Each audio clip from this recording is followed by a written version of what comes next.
Buenos días, en el presente video se abordará el tema el hecho religioso. Mi grupo de trabajo lo conforman Daniela Ramírez, Valentina Vázquez, Kevin Olarte, John García y quien les habla, Paula Bustos. Muchas ciencias nos permitirán estudiar la religión y cada una de ellas implica hechos religiosos desde su punto de vista y su propio enfoque. Juntos intentan cubrir todas sus complejidades y como ejemplo tenemos la historia de las religiones, la psicología de la religión, la fenomenología de la religión y la filosofía de la religión. Estudiar la religión, como lo hacen estas ciencias, es ponerse frente a la religión y tratar de analizarla desde afuera. Es como si lo pusiéramos bajo un microscopio y tuviéramos un análisis detallado de los elementos que lo componen y cómo está organizado. Dicha investigación puede ser realizada por no creyentes, lo que por supuesto no implica las creencias de la persona que la realiza. Dentro de la religión encontramos elementos esenciales como la realidad suprema o misterio, lo sagrado, las actitudes religiosas y las meditaciones. A continuación profundizaremos en cada una de ellas. Primero tenemos la realidad suprema o misterio. En la mayoría de las religiones se acepta el nombre común de Dios, pero algunas personas piensan que es una tarea imposible y no le dan un nombre. Dios no se puede definir porque eso significa poner límites, pero puedes encontrar algo de Él. En primer lugar, por la importancia de Dios en las cosas y en la historia humana. Dios ante el hombre y por encima de él. Cuando Dios vino a ver a la gente, experimentó necesidad de cambiar y ver la vida de otra manera, lo que afecta un encuentro con Dios, lo más profundo y seguro de su existencia. Hablar de Dios ciertamente no es fácil, porque las palabras nunca son suficientes. Ahora todo lo sagrado, que es la instrucción del misterio en la vida del hombre, hace que todo lo relacionado con él mostrando un carácter divino. Santo significa separado, una guía, una vida dedicada a Dios es sagrada. El trato hacia Dios es especial, no puede ser cualquier trato. El hombre piadoso conoce y reconoce el llamado de Dios, es decir, acepta el sentido de superioridad que lo abruma.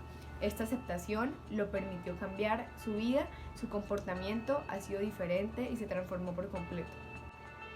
Otras actitudes encajan en el misterio: resistencia, desesperación, huida, enfrentamiento con él. Pero la verdadera actitud religiosa es la aceptación, porque aceptar el misterio de la sorpresa y el desbordamiento de la promesa y la exigencia es la plena realización, la salvación del hombre religioso. Y por último, las meditaciones, que a través de los años se ha generado un misterio en nuestra vida, cuyo nombre es epifanías. Son los caminos por los que se nos transparenta el misterio, pero no el misterio en sí. Los diferentes lugares religiosos o sagrados, como lo son templos, iglesias, santuarios, montes, etc., han servido a los hombres de vehículo para traer a sus vidas la presencia más clara del misterio. Otro ámbito para hablar son las expresiones religiosas, de las cuales encontramos los ritos, que es el conjunto de acciones y gestos que exteriorizan el mito y que sirven de medio para que el hombre se identifique con él y lo reviva en su historia.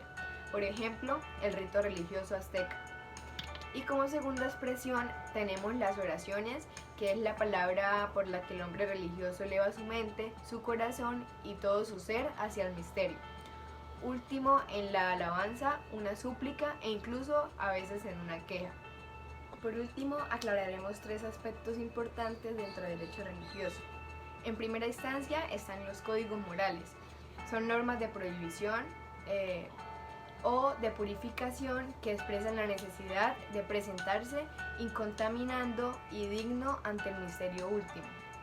Continuamos con los mitos, que son relatos generalmente dramáticos situados en un pasado remoto que tiene por finalidad explicar la razón de lo que existe, el por qué y el para qué específicamente en relación con el misterio último.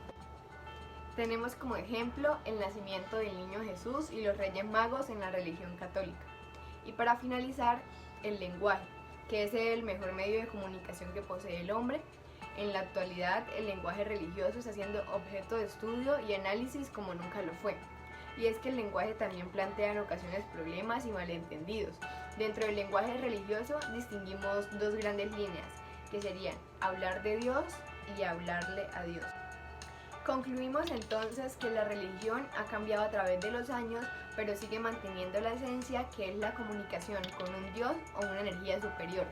Se puede manifestar la conexión en diferentes maneras y crear un vínculo religioso con Dios. Está presente en los comportamientos de la sociedad en general, con una diferencia, la cual es la manera en que practican el hecho religioso por la diversidad de religión y de creencias. Gracias.